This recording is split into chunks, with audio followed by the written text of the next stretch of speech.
Immanuel Kant, conocido por su rigor filosófico y su búsqueda de los fundamentos de la razón, dedicó su vida a la creación de una estructura ética basada en principios universales. Su obra más famosa, Crítica de la razón pura, redefinió la filosofía occidental, y su imperativo categórico sigue siendo un pilar de la ética moderna. Sin embargo, hubo una reflexión que Kant, en lo más profundo de su mente, decidió nunca compartir con el mundo. Era un pensamiento oscuro, una contradicción personal que desafió todo lo que había construido. En sus últimos años, Kant enfrentó una duda que jamás se atrevió a plasmar en sus escritos, una duda que, de haber sido revelada, habría sacudido los cimientos de su filosofía. En su casa de Königsberg, Kant seguía su rutina con la precisión de un reloj suizo. Sus días estaban perfectamente calculados, y no dejaba que nada perturbara su vida metódica. Pero una noche, en la soledad de su estudio, mientras releía sus escritos, una inquietud comenzó a invadir su mente. Era un pensamiento que había tratado de ignorar durante años, pero que ahora, en su vejez, se hacía cada vez más presente. Aquella noche, Kant escribió una carta que nunca envió. Una carta dirigida a su amigo más cercano, Johann Gottfried Herder, quien lo había acompañado en algunas de sus reflexiones más profundas. En la carta, Kant abordaba un dilema que nunca había compartido con nadie, una sombra que se cernía sobre su doctrina del deber moral.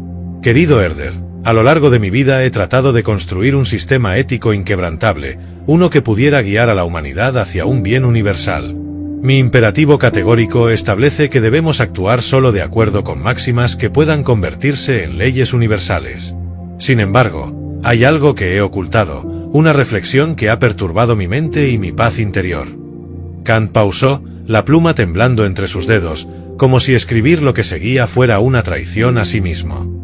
¿Qué sucede cuando la razón y la moral se ven confrontadas por un dilema que ninguna ley universal puede resolver? ¿Qué sucede cuando el deber entra en conflicto con el bienestar del individuo de una manera tan profunda que parece deshumanizar al propio sujeto moral? Había una experiencia personal detrás de estas palabras. Años atrás, Kant había conocido a un hombre, un soldado que había sido testigo de horrores inimaginables durante la guerra. Este soldado, desesperado y en estado de angustia extrema, había buscado consejo en Kant. El filósofo, fiel a su doctrina, le había dicho que debía cumplir con su deber, que debía seguir la razón por encima de sus deseos personales, sin importar el dolor que eso causara. Sin embargo, algo en la mirada de aquel hombre, algo en su sufrimiento, había causado una grieta en la fe inquebrantable de Kant en el deber absoluto. Años después, la imagen de aquel soldado seguía atormentándolo. Kant continuó la carta. En mi corazón, Herder, siento que he fallado en comprender completamente la condición humana.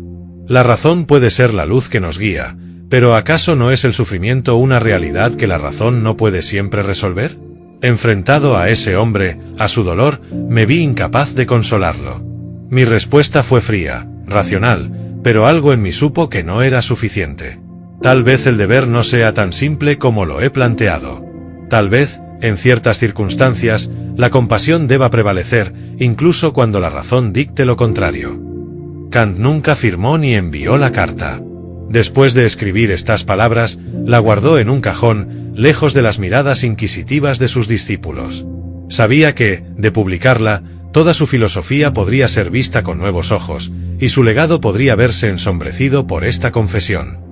La ética de Kant se basa en la idea de que la moralidad debe estar fundamentada en principios racionales y universales, en los cuales el deber siempre debe prevalecer sobre los deseos personales.